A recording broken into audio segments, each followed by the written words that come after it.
Ya, jadi saya itu juga pernah begitu datang itu ke tempat ke pasar turi gitu ya, disuruh datang ke rumahnya malamnya 8:30 saya datang ke rumahnya, udah ada angin, udah ada hujan, dibukain pintu langsung dipisu-pisu, dimarah-marahin.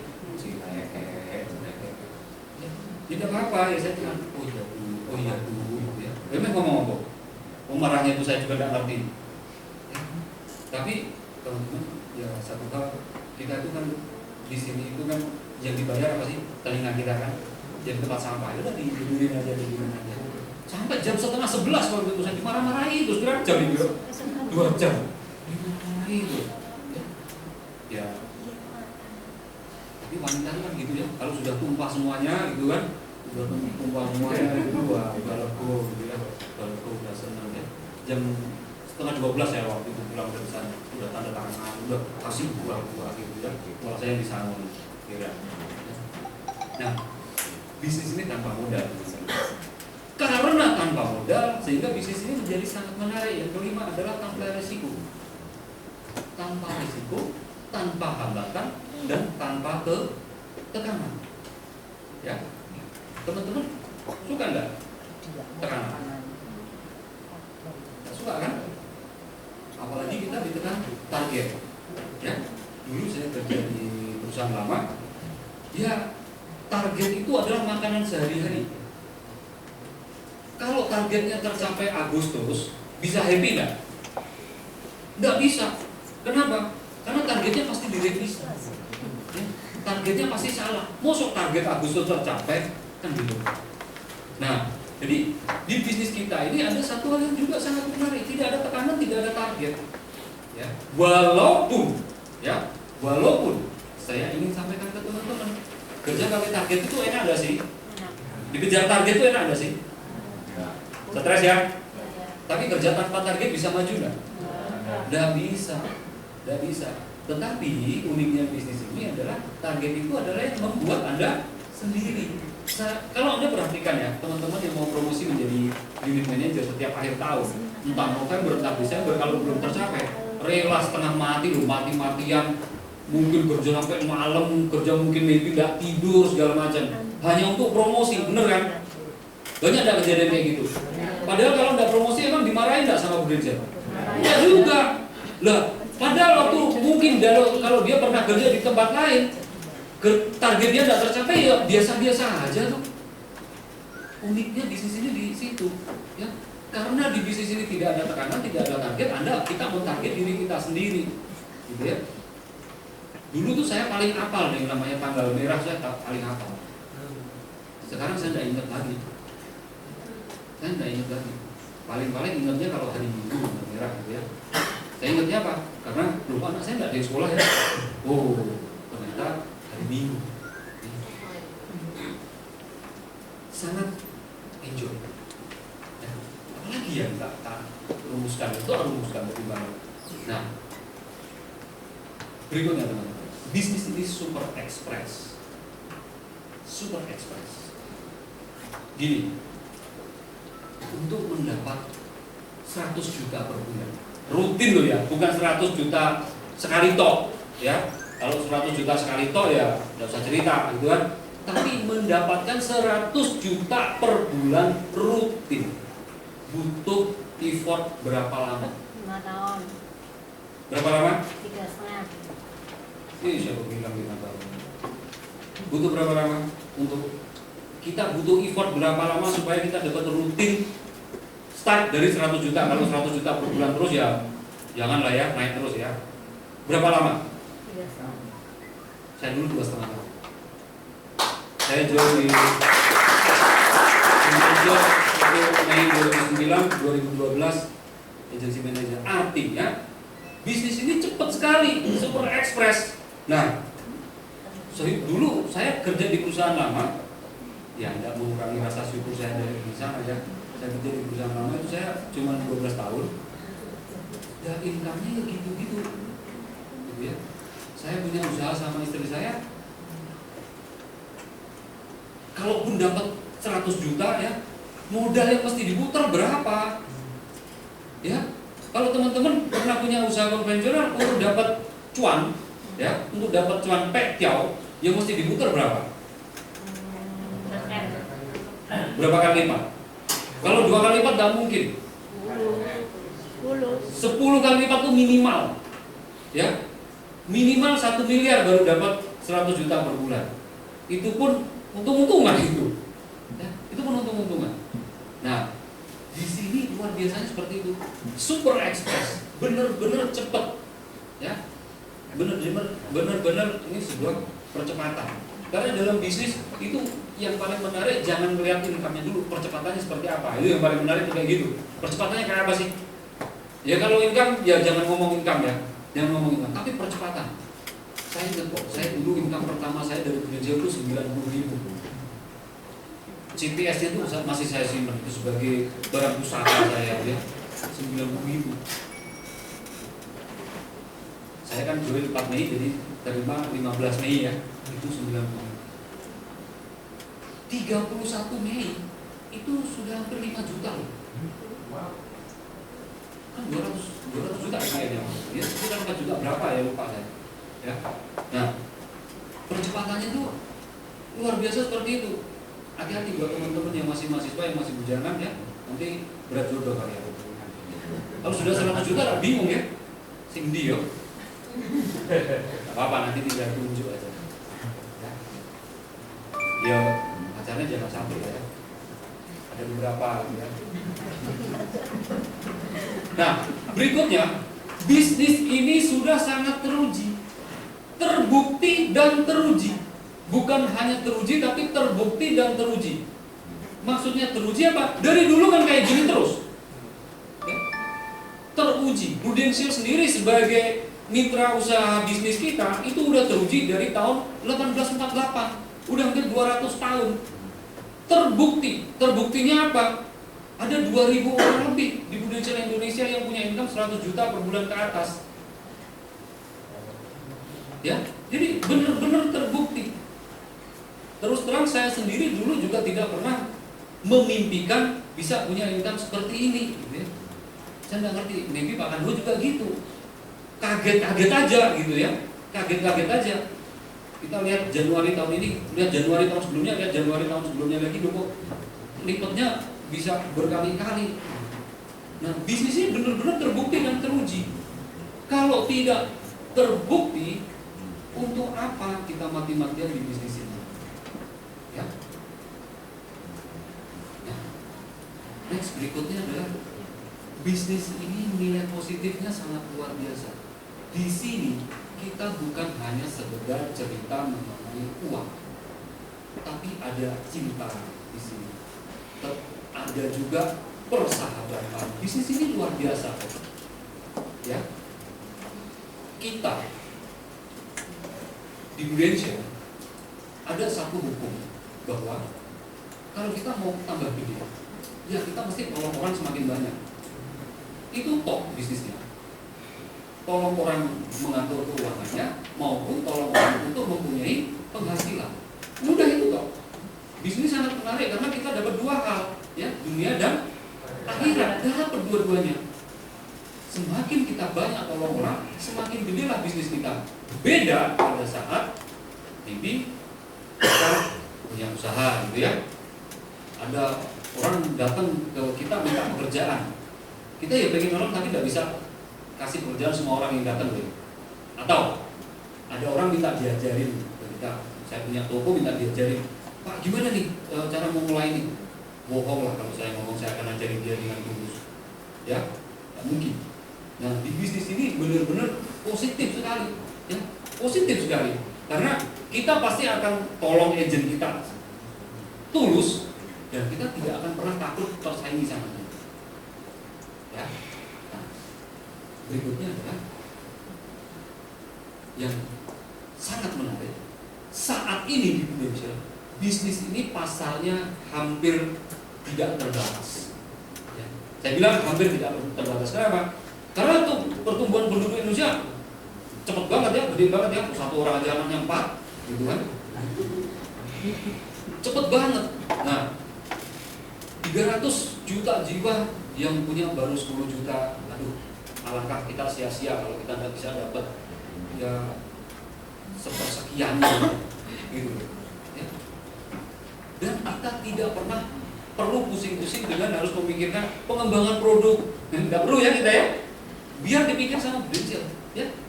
Kan produk kita inovatif terus, termasuk penyakitnya kan juga inovatif terus ya.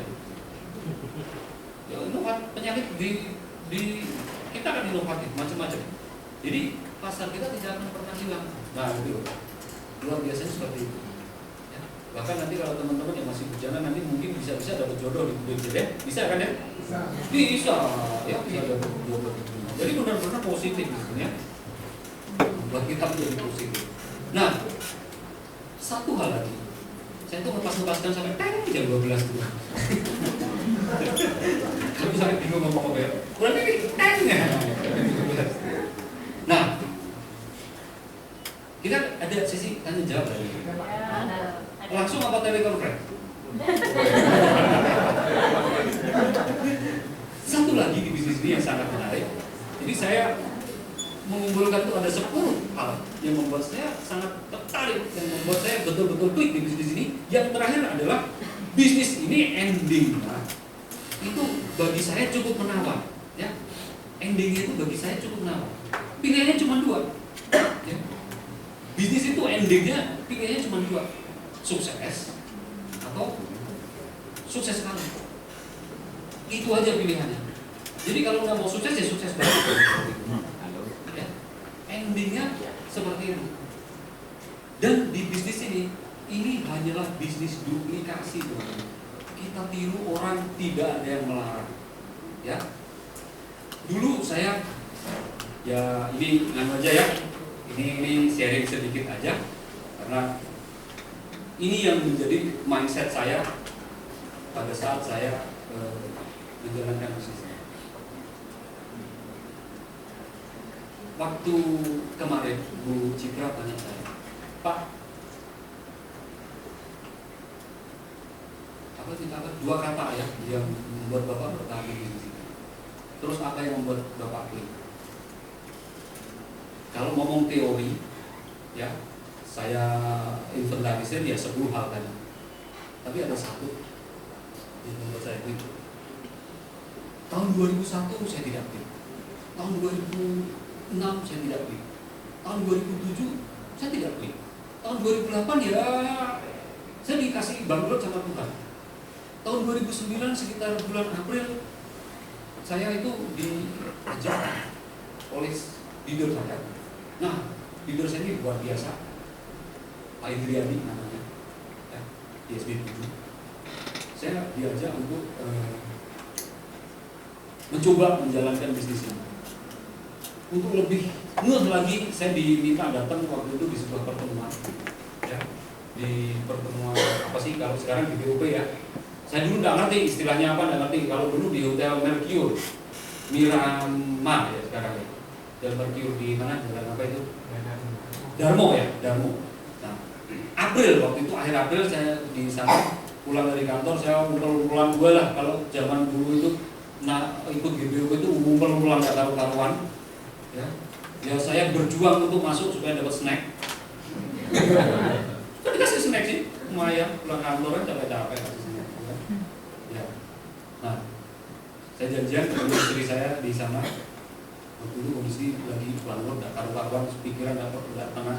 Duduk hampir paling depan waktu itu ya, karena paling depan sudah full. Saya duduk hampir paling depan berdua sama istri saya. Ada pembicara ngomong, jelasin gitu ya. Yang ingin jelasin kan yang enak-enak ya pasti ya. Wah, kita menarik. Kok kita sebenarnya. Nah, ada satu hal yang membuat saya klik di bisnis ini, ada satu orang pembicara waktu itu. Dan saya juga nggak ngerti ya kenapa kalau Tuhan bikin klik saya sama pembicara itu ya. Padahal pembicara itu ganteng beda gitu ya. Tapi saya pikir Tuhan buka mindset saya itu ya di situ itu. Dan itu uniknya, saya kliknya itu pada saat terakhir mau pulang. Jadi dia ngomong, 3 orang bicara itu ngomong dari awal sampai akhir itu. Kalau BOP kan kayak gitu ya, gitu-gitu aja bagi saya ya. Kalau biasa itu kalau melem-melem gitu ya, melem gitu ya. Tapi ada satu hal yang membuat saya pada saat MC itu kan terakhir pasti ngomong ini, silakan pembicara kalau mau kasih tips gitu kan ya. Nah, tipsnya ini kok yang nyangkut di otak saya itu malah tipsnya ini, ya. Ada seorang pembicara waktu itu, salah satu yang ngomong, teman-teman pertemuan kita malam ini itu bukan kebetulan, gitu. Dia meyakinkan bahwa pertemuan kita malam ini adalah jawaban doa-doa kita selama ini. Saya langsung maklek gitu. Ini loh yang membuat saya, oh ya, lah kok goblok saya ini selama ini saya tuh berdoa, saya tuh minta dibantu sama Tuhan, betul kan? Udah apa namanya terjerembab seperti itu, saya kan minta dibantu, minta dikasih apa gitu ya, minta dicukupkan. Loh Tuhan kasih jalan kok saya nggak mau. Tuhan udah ulurkan tangan, kok saya seolah-olah saya nggak mau, saya kelaparan, Tuhan kasih roti, kalau saya nggak mau rotinya kasih orang lain loh, kan gitu. Saya waktu itu di otak saya terpikir, ini ya ternyata ya jawaban Tuhan kan nggak mungkin sih ngomong sama saya, dia gue bikin mau jalan lo yuk kecil, kok tak buka ke jalan, kan nggak mungkin seperti itu, kan pakai lidahnya orang lain, pakai mulutnya orang lain. Nah waktu itu yang membuat saya klik, yang bukan secara teori ya gitu ya, membuat saya gitu, iya ya ternyata Tuhan tolong saya tuh dengan cara seperti ini, ya. Nah saya tuh ingin berterima kasih ke orang yang waktu itu dipakai Tuhan untuk membuka mindset saya, gitu ya. Akan buka ngomong.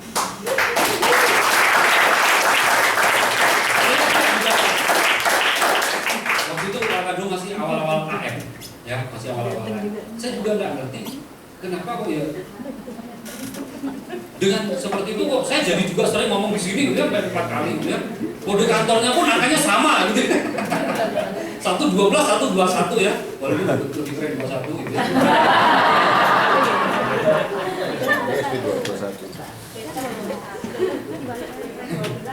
Ya kan udah ada ya yang namanya. Udah ada yang namanya Cinema 12 gitu ya. Cinema. Ya. Dulu kalau anu kan abad pasti abad.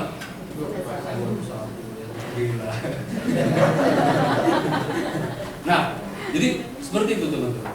Jadi bisnis ini luar biasanya di sini, ya.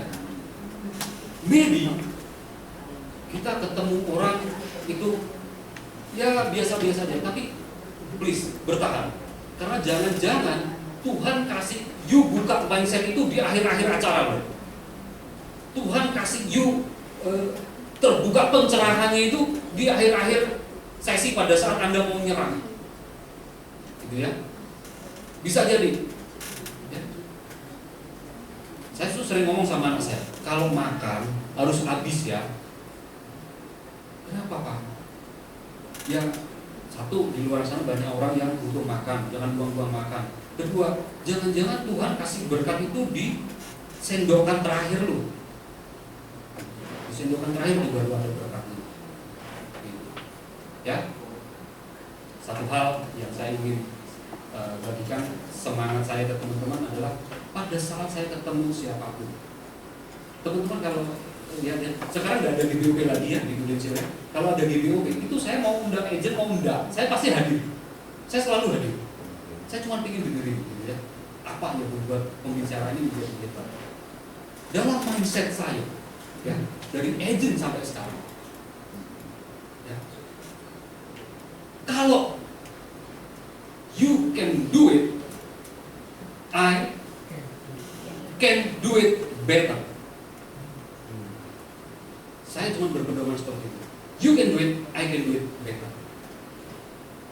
Sukses untuk Anda semua. Kita beri tepuk tangan. Oke, saya buka 2 pertanyaan. Silakan. Ya, silakan.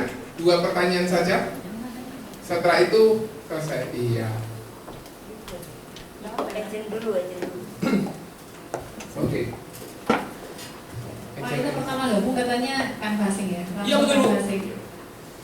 Bagaimana cara canvassingnya kok bisa sebulan langsung 200 juta itu Pak? Tolong di-share-kan, terima kasih. Baik, jadi saya dulu yang ngerti yang namanya canvassing itu datengin orang-orang yang tidak dikenal, gitu kan ya? Datengin orang-orang yang tidak dikenal. Pertama kali saya nganvas itu di dekat rumah saya pernah cerita waktu itu di Tengkuruk ini, di dekat rumah saya itu ada rumah yang bagus gitu ya, rumah bagus, ada ini, dia punya mobil dua, satu Corolla Altis, satu Honda Stream 2009 waktu itu. Dan wajar loh kalau saya datengin untuk prospek, karena juga enggak gitu ya, sudah kan ngetung terus gitu ya, udah berbuih-buih, udah closing. Walaupun waktu dijelasin ya dia ya gitu ya, nggak nolak, nggak ngusir, nggak ya, sopan gitu ya, sopan. Tapi ternyata manajernya Bumi Putra, gitu ya. Saya baru tahu. Nah, itu pengalaman nganvas pertama. Jadi ingat banget saya di sini. Ya. Yang kedua, saya closing di warung nasi goreng jam 8 malam. Premi 375.000. Akhirnya closing, bayar pakai kartu kredit, dikasih fotokopi kartu kredit, pulang balik, seneng banget. Itu closing pertama soalnya. Pulang, masih saya kan, wah closing mah. Iya ternyata bisnis ini simple, itu kan gampang gitu ya. Jam 8 malam, besoknya jam 10 pagi, nasabah saya itu telepon lagi. Wah, ini seneng saya. Wah nambah, cuman aja dua kan baru closing satu. Ya. Pasti kasih lagi. Ternyata bener Pak, saya langsung dikasih berita buruk, dibatalkan. Nah, itu 375.000.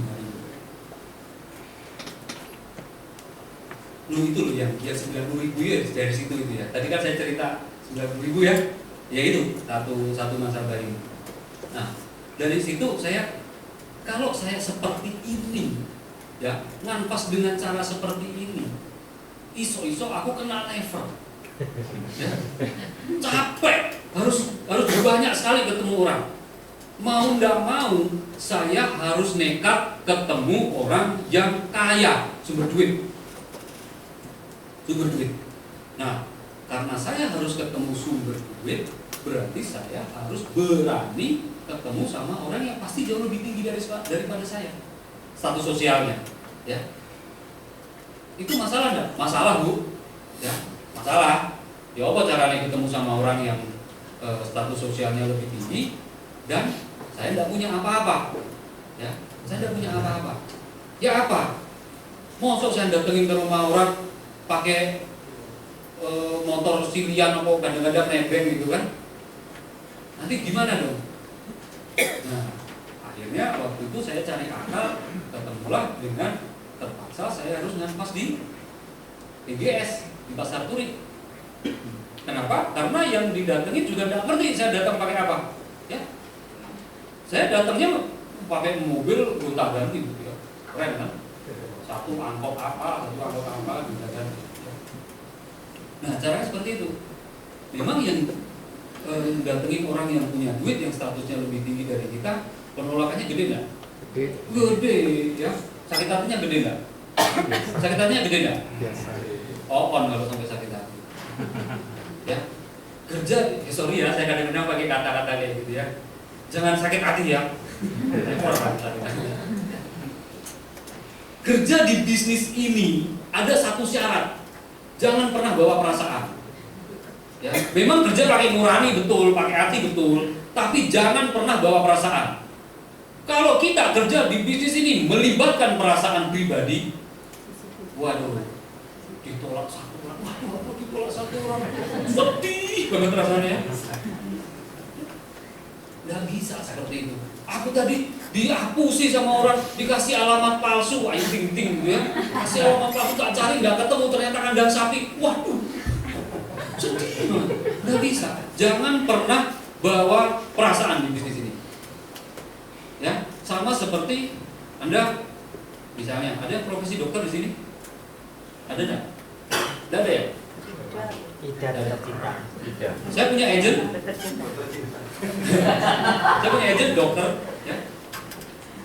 Andaikan Anda punya profesi sebagai seorang dokter dan dokter spesialis, Anda adalah mungkin spesialis bedah. No, bedah, ya, dokter bedah. Jangan pernah bawa perasaan. Hari ini Anda marah-marahan di rumah, pagi tadi marah-marahan di rumah, siang operasi pasien, mungkin Anda bisa lampiaskan ya, potong gitu ya. Yang harusnya ada dipotong gitu ya. Jangan pernah bawa perasaan. Ya, di bisnis ini dilarang bawa perasaan, karena perasaan itu ya datar-datar aja gitu ya. Semangat sih oke, tapi kalaupun closing gede ya, jangan wah seneng banget gitu ya, wah gede banget ya. Kalau ditolak ya biasa aja. Jadi segala sesuatu yang terjadi di pekerjaan kita, di bisnis kita itu adalah sesuatu yang wajar. Ya. Segala sesuatu yang terjadi di bisnis kita adalah segalanya itu wajar, apa adanya. Jangan pernah bawa perasaan pribadi. Perasaan pribadi itu hanya boleh Anda pakai pada saat Anda kejar dream Anda. Ya. Itu aja. Tapi kalau kerja pakai perasaan pribadi, waduh. Ya. Jangan. Itu aja kok, Bu. Bu. Ya. Oke, Bu Elizabeth sudah puas, Bu? Jadi 200. Kalau belum puas, saya puasin nanti. Jadi 200 juta itu dari canvassing dapat berapa nasabah tuh Pak? Wah, itu kalau berapa nasabah Lupa ya? lupa, Bu. Pokoknya gini, seingat saya tuh gini ya dulu ya. Premi pertama itu kan 375, Ya. yang besoknya dibatalin. Tapi akhirnya sih tidak batal karena saya HO, saya handling, dan akhirnya malah si nasabah saya yang pertama ini Pak Didit, ingat ya namanya Pak Didit, itu tidak jadi batalin, malah jadi agent. Gitu ya. Ngapusi kan oleh benar bisa gratis. Gitu. Tahu ya cara ngapusinya kan ya? Iya. Ya, kayak gitu. Dan kurang ajarnya dari sejak saat itu sampai sekarang, premi dia tuh tidak pernah bayar, telat sekali pun tuh tidak pernah. Kurang ajar, berarti dia dulu ngapusi saya, katanya banyak tanggungan. Ya. Ya. Jadi teman-teman, Anda kadang-kadang dihapusi seperti itu ya, jangan percaya. Itu yang pertama. Closing pertama. Closing kedua itu pemilik toko di Royal. Pemilik toko di Royal, dia punya toko di Royal, dia cukup oke dia tokonya, barangnya mahal. Pemilik toko di Royal itu preminya 5,5 juta per bulan.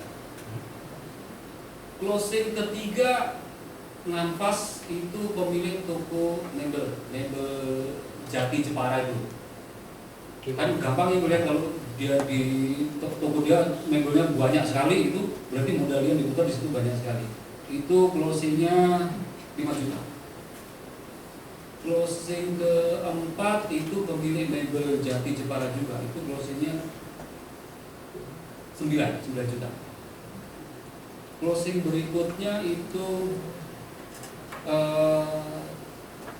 ini nih, dia kerja di minyak di luar negeri, ya, di mana itu? Apa namanya? Afrika Barat, ya. Tapi dia sebulan sekali pasti pulang gitu, sebulan sekali pasti pulang. Nah itu 7 juta. Pertanyaan saya itu Bapak kan agent baru ya? Ya. Kok bisa closing besar-besar satu, padahal training mungkin kan juga pasti yang standar-standar aja kan? Ya. Kok bisa punya teknik untuk bisa closing besar, apa yang dilakukan? Yang saya jual cuma satu, Bu, waktu itu, Bu. HS, Bu. Saya terus terang waktu itu saya kurang ilmu, ya. Kurang ilmu gara-gara saya jarang ikut kelas, hampir bisa dibilang tidak pernah ikut kelas, tapi terus terang, sorry tapi ini jangan ditiru ya. Itu yang menyelamatkan saya, itu yang menolong saya. Anda kalau lihat ya, anak kecil suruh lari ke jalan, ya lari aja dia, nggak pakai mikir, berani. Kalau udah gede, dia malah mikir, motor lewat gitu ya. Karena nggak ngerti resiko, dia lari aja. Sama, Bu. Saya dulu juga nggak ngerti. Kalau datengin orang nanti bisa dikasih pertanyaan yang rumput-rumput, yang ngangel-ngangel. Saya nggak ngerti. Karena saya tidak ngerti ada resiko seperti itu, ya berani aja saya datengin, saya ngomong. Gitu. Waktu itu HS itu belum ada 75. HS masih 65 waktu itu. Plannya juga belum ada, Pak. Plannya tuh paling gede 1,5 ya. 1,5 dulu. Waktu itu 1,5. Yang saya jual itu aja. Yang saya jual itu. gitu sama Matt ya, sama Sangu. Saya dulu nggak ngerti kalau harus bisa jual sisi UP, caranya jual UP itu nggak ngerti Bu saya. Nggak ngerti. Nah, kenapa saya bisa? Hanya karena saya tidak ngerti kalau ternyata nanti kalau ketemu nasabah itu bisa ditanya nasabah yang susah-susah, bisa diusir sama nasabah itu saya nggak ngerti. Nanti kalau ketemu sama nasabah itu bisa loh, kamu diusir, bisa dimarah-marahi, itu saya nggak ngerti. Nah karena saya nggak ngerti risiko itu ya saya berani aja. Ya, Tapi nasabahnya ya tanya tuh. kenapa? Waktu ketemu protek itu nasabahnya kan juga Nasabahnya tanya, dan saya hanya jawab dengan cara logika aja. Pertanyaan apa sih yang kita nggak bisa jawab hanya dengan logika? Contoh Pak. Contoh, ya, Mas, saya itu di perminyakan, saya sudah di cover full sama kantor saya. Bingung aku waktu itu dikasih gitu. Wah, ya, jawab apa ya? Lah kok ya tahu-tahu tuh angin surga lewat di kepala saya. Pak, tapi kalau di Bapak di cover di kantor Bapak kan kalau Bapak masih kerja, kalau Bapak sudah tidak kerja, padahal Pak ya, nanti yang namanya pensiun itu kan usia 55. Pada saat kita usia 55 baru kita mau buka polis misalnya, perusahaan mana Pak yang mau Pak? Dulu kan usia masuk itu kan 55 terakhir HS. Ya ingat ya. Kalau sekarang 65, tapi dulu usia masuk terakhir itu 55. Itu prudensial loh. Asuransi lain 50. Dulu seperti itu. Pak, padahal pada saat usia kita udah 55, ibarat kata Pak, misalnya mobil makin tua, makin sering masuk bengkel udah Pak. Makin sering. Nah kalau di Indonesia Pak, Bapak tuh nabung sebelum. Ini bukan nabung sih Pak. Bapak cuma parkir aja lah, duit parkir Bapak. Bonus Bapak masukin sini 10 tahun aja nanti mandek. Bapak enggak usah ini mau pensiun segala macam, perlindungan tetap jalan kok. Waktu itu yang kepikir sama saya kayak gitu. Satu itu.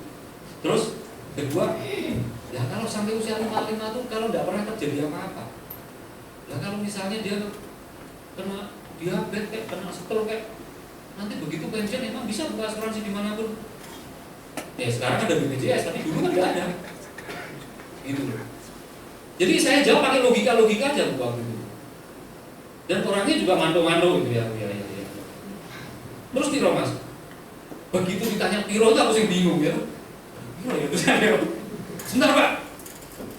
Pak Rektor kan masukin. Kalau plan 1,5 juta plan itu Tiro ya. Kan masuk ketok minus gitu. Oh segini Pak. Ketemu 7 juta itu waktu itu. Gitu. Ya mungkin karena saya tidak ngerti ada risiko. Kita itu kan seringkali takut ketemu sama orang, ya takut ditolak loh. Sehingga kalau kita telepon itu, kalau udah diangkat malah senang banget. Wah alhamdulillah ada diangkat, gitu ya. Noto-noto itu, noto-noto, ting-dong. Begitu dibuka sama bantunya, oh bapaknya udah ada, malah senang gitu ya. Kan seringkali seperti itu kita. Nah kita takut. Tapi kalau kita nggak ngerti ada risiko apa, kita nggak akan takut. Karena takut itu sebetulnya sesuatu yang diciptakan oleh Diri sendiri. ini loh, kota kita sendiri. Pak Kandu, kalau sama Gendruwo sama Pocongan, lebih ngeri yang mana Pak kira-kira? Ngeri yang mana Pak? Gendruwo atau Pocongan? Nggak ngeri ya? Yang mana yang ngeri Gendruwo sama Pocongan? Pocongan. Ngeri ya? Kapan terakhir Bapak ketemu sama Pocongan? Nggak pernah ketemu. Tapi kita ngomong menakutkan. Itu semua ada di sini di otak kita. Gitu. Kita takut ketemu sama nasabah, ya. Karena semua ada di sini. Padahal kalau kita ketemu, ya, yang mungkin ada yang nasabah yang cek no itu ya ada memang. Ya kita nggak tutup kemungkinan ya. Kita ting-tong yang keluar bukan pembantunya, yang keluar anjingnya, gitu kan ya. Yang keluar anjingnya. Bapak ada? Guguk. Ibu ada? Guguk. Bapak dan Ibu sedang apa?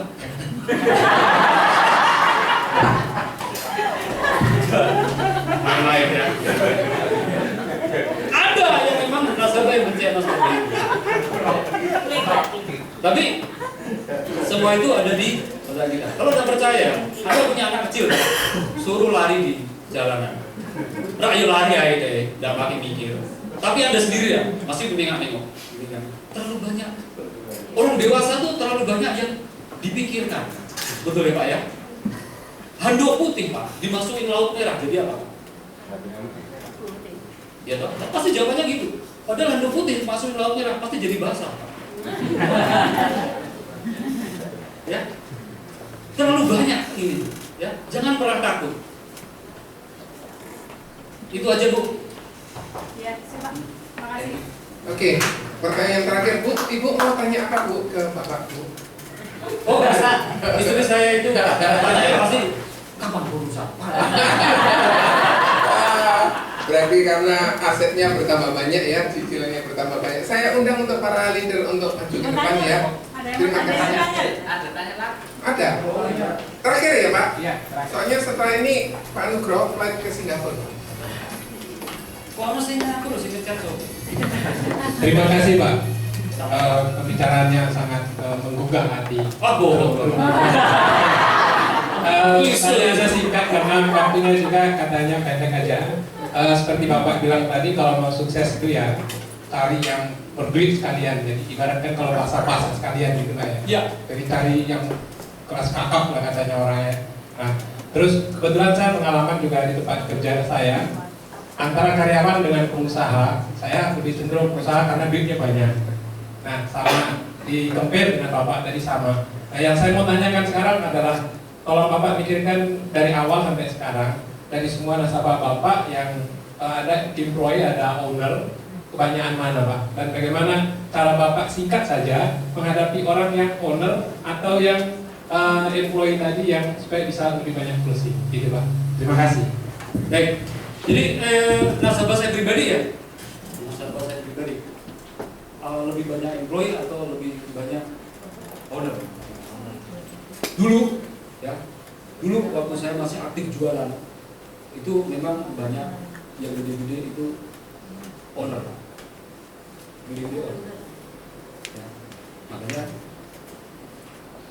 gini, salah satu yang membuat gini, kalau ada agent saya tanya sama saya, Pak saya belum punya rumah dan belum punya mobil, saya cuma punya motor. Sekarang saya punya duit yang cukup, saya beli apa dulu?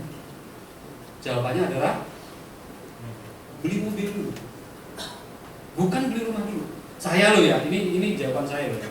Beli mobil dulu, karena mobil itu bukan barang kemewahan kalau di bisnis kita. Itu bukan barang kemewahan. Ya. Itu modal kerja. Ya beda lagi kalau punya W3 gitu ya, kayak Pak Rando ya, itu yang kedua dan ketiga itu kemewahan gitu ya. Karena kita butuh modal untuk ketemu orang-orang yang gede-gede itu. Jadi kalau kita ketemu sama orang itu, kalau bisa ya, kalau kita memang ini parkir di depan dia supaya kelihatan. Nah, kebanyakan yang gede-gede, saya pribadi Pak ya, nasabah saya pribadi kebanyakan yang owner. Karyawan ada banget, ada. Nah, karena kalau owner itu salah satu yang saya menyentuh hati mereka adalah gini, Pak, Bapak itu sudah dipercaya Tuhan untuk menjadi jalan berkat bagi orang-orang karyawan Bapak ini loh. Ada 30 orang yang bergantung hidupnya ke Bapak. Ya kalau Bapak misalnya tidak lindungi diri Bapak sendiri, Pak ya mohon saya dulu Pak, Tuhan tuh kasih kepercayaan 30 orang ini percayakan ke Bapak semua. Kadang-kadang ya pakai kayak gitu Pak. Ya. Ujung-ujungnya ya jalur premi sih saja ya. Jalur premi sih rada gede gitu maksudnya gitu. Tapi kan ya kayak gitu Pak. Karyawan ya ada juga ya, banyak juga. Karena saya sama istri saya kalau jalan itu ya pokoknya ono makhluk sini sudah diajak ngomong ya diajak ngomong. Yang gitu aja. Puas ya? Sudah cukup puas Pak? Sudah cukup. Oke, terima kasih. Kita sekali lagi berterus di sini. Saya undang untuk para leaders. Oh alah. Saya mau minta tolong untuk Herawati pimpin dalam doa. Kita akan akhiri acara ini.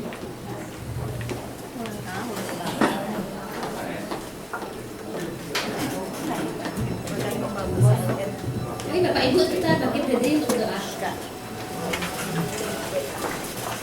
Tuhan, terima kasih atas pagi hari ini Tuhan, sehingga ada Bapak Adi Nugroho mau datang ke kantor kami, memberikan sharing yang bisa membuat kami semakin maju Tuhan, sehingga agar keluarga kami masing-masing bisa hidup dengan lebih baik.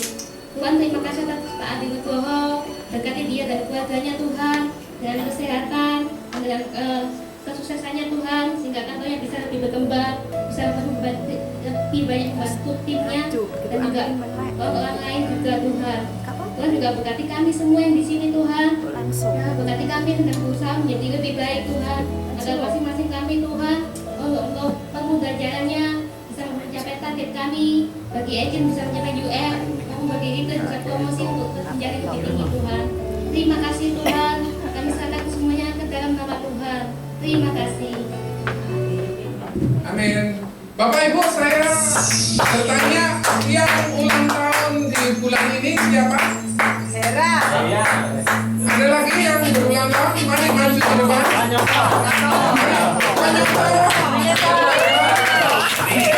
Iya.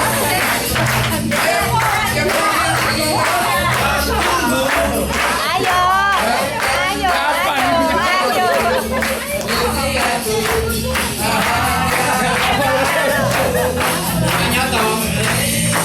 Yang ulang tahun ini siapa? Yang ulang tahun ini? Ya, silakan maju Pak Joko. Dia bisa rayakan.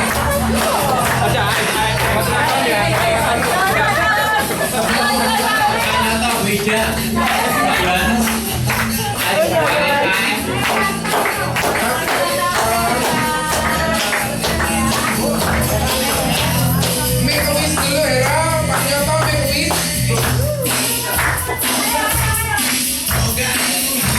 Ya, make a wish, Pak Joko bareng-bareng. 1, 2, 3.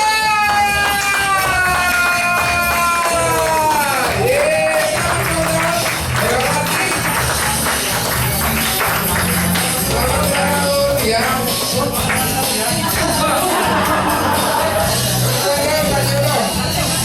Selamat ulang tahun Bu Hayati. Nanti Bapak Ibu yang kepengen